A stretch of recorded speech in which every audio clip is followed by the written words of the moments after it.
So Victoria will be paying something like 10% of its state revenue just on servicing the debt. It will be borrowing money from its children to pay the debt. Correct. And, but then again, I mean, Victoria was such a rich set of examples of just programs that have gone wrong. So the suburban rail loop was initially coined to be 50 billion. Their own parliamentary budget office is now putting it at 216.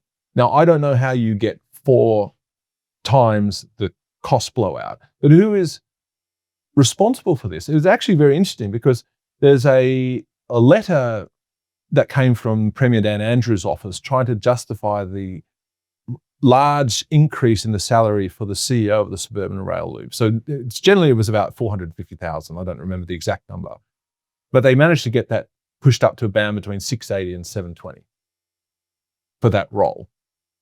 Now, coming from the private sector, I'm happy to pay people who perform and return.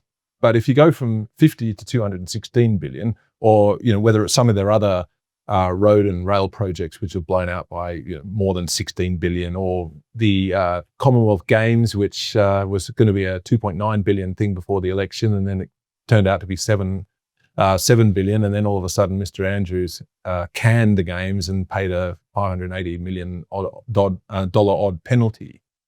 I mean, it just goes to show that no one pays the price. There is no accountability within the public service. And that is, I think, the biggest problem. So you can grow and grow and grow and grow, but it's the taxpayers that are picking up the debt, the problems, and we're getting very little return. In the private sector, if you fail like that, well, you pay a price. You pay a very, very hard price, and unlikely to be hired in any similar sort of position.